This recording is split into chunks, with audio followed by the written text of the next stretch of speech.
எதிர்க்கட்சித் தலைவர் சஜித் மன்னிப்பு கோர வேண்டும். தேசிய மக்கள் சக்தியின் பாராளுமன்ற உறுப்பினர் கிட்னன் செல்வராசா என்பதாக வீரகேசரி பத்திரிகை அந்த செய்திக்கு தலைப்பெற்றுவது நாங்கள் காணக்கூடியதாக இருக்கிறது. எதற்காக என்பதை நாங்கள் இப்போது விரிவாக பார்க்கக்கூடியதாக இருக்கும். பெருந்தோட்ட உட்கட்டமைப்புக்காக 3700 மில்லியன் ரூபாய் ஒதுக்கீடு செய்யப்பட்டிருக்கிறது. வீடு மற்றும் காணி உரிமை பிரச்சினைக்கு சிறந்த தீர்வினை எமது அரசாங்கம் பெற்றுக் கொடுக்கும்.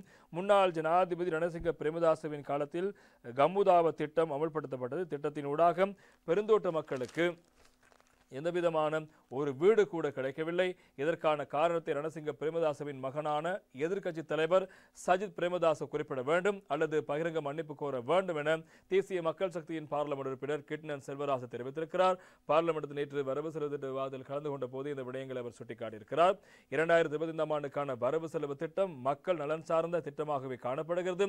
200 ஆண்டுகளுக்கான பின்னணியை கொண்டுள்ள எமது மக்களுக்கு இந்த வரவு செலவு திட்டத்தில் ஜனாதிபதி மலையக தமிழ் சமூகம் என்று உயரிய அங்கீகாரம் வழங்கியிருக்கிறார். மலையக கல்வி அபிவிருத்திக்கு வரவு செலவு திட்டத்தில் பெருமளவிலான நிதி ஒதுக்கப்பட்டிருக்கிறது. பதுளை மாவட்டத்தில் 187 தமிழ் பாடசாலைகளும் ஊவா மாகாணத்தில் 395 பாடசாலைகளும் இருக்கின்றன. இவற்றில் 90 பாடசாலைகள் பாலர் பாடசாலைகளாகும்.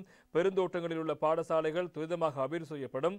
பாராளுமன்றத்தில் தற்போது கூச்சலிடும் பதுளை மாவட்ட பாராளுமன்ற உறுப்பினர் சாமர சம்பத் கடந்த காலங்களில் பதுளை தமிழ் வித்தியாலயத்தின் அதிபரை மண்டியிட வைத்து மலைய கல்வியை மலினப்படுத்தியிருந்தார். எனவே பெருந்தோட்ட உட்கட்டமைப்புக்காக 3700 மில்லியன் ரூபாய் ஒதுக்கீடு செய்யப்பட்டிருக்கிறது. வீடு மற்றும் காணி உரிமை பிரச்சினைக்கு சிறந்த தீர்வினை எமது அரசாங்கம் பெற்றுக் கொடுக்கும்.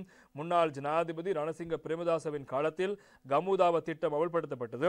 இந்த திட்டத்தின் ஊடாக பெருந்தோட்ட மக்களுக்கு ஒரு வீடு கூட கிடைக்கவில்லை. இதற்கான காரணத்தை ரணசிங்க பிரேமதாசவின் மகனான எதிர்க்கட்சி தலைவர் சஜித் பிரேமதாச குறிப்பிட வேண்டும் அல்லது பெருந்தோட்ட மக்களிடம் பகிரங்க மன்னிப்பு கோர வேண்டும்.